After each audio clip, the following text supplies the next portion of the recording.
Well, Baylor head football coach Dave Aranda knows the conversations around Baylor involve him being on the hot seat as he gets ready to enter his 7th season with the Bears. But at Big 12 Media Days on Tuesday, Aranda showed no signs of feeling that pressure at all. In fact, he says that as he enters this year, he's going into it trying to be more vulnerable and open with Baylor fans to give them a chance to see a different side of him as he gets ready to lead the Bears into a pivotal 2026 season.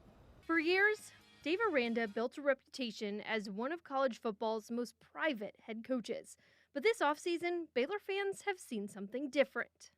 Tough, smart, and dependable. I wanted to try to open up more. I could feel myself kind of closing in, and I don't want to do that.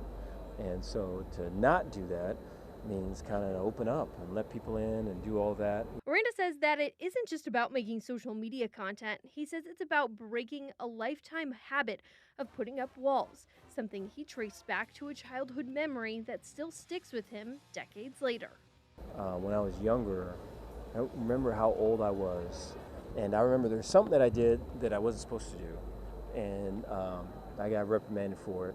And I'm sitting there at Murray College, and my grandmother told me, "Dave, why'd you do this? You're not supposed to do that." And I was so mad at my dad, because I just that's between us. Like, why would you tell, and it's my grandmother, but why would you tell her? And I was just a little kid, so I don't know what had to happen for me to think like that. But if you think like that when you're however aged, and when you're 50, it gets 10 times worse, right? So that's just keeping stuff in, not really secrecy, but walls or whatever. And so to not be that way when you've been that way for the longest time is difficult.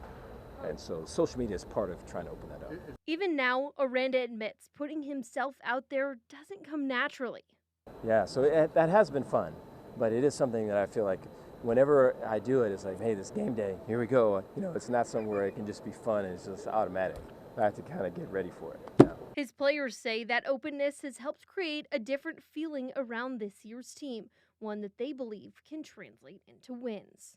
He's trying to get himself out there a little bit. He's trying to post on social media, trying to get himself out there a little bit, but as far as coaching goes, not really. He's kind of stuck to the values that we've had, and it's important for us to grow this team and connect this team to the best of our abilities, and that's what we're doing right now. The confidence inside the program feels different than previous seasons. Confident vibes, definitely. No pressure at all. I think we got great expectations set by our coaches, set by ourselves. So as long as we fall in line and do what we say we're going to do, then we're going to be A-okay. I wouldn't say really much pressure, to be honest. There's a hype and a spark within the facility at the moment, just because new team, new high energy, and we got DJ at the helm, and so there's new energy within the building. And I've been here through the highs and the lows, but this is the most confident I can say going into a summer and into the season. We're excited for what we have brewing, and we're excited. Whether it's through a phone camera or on the football field, Dave Aranda is taking the chance that showing more of himself will help bring out the best in Baylor football. Sit 'em. From Big 12 Media Days with 6 Sports, I'm Sydney Wicker.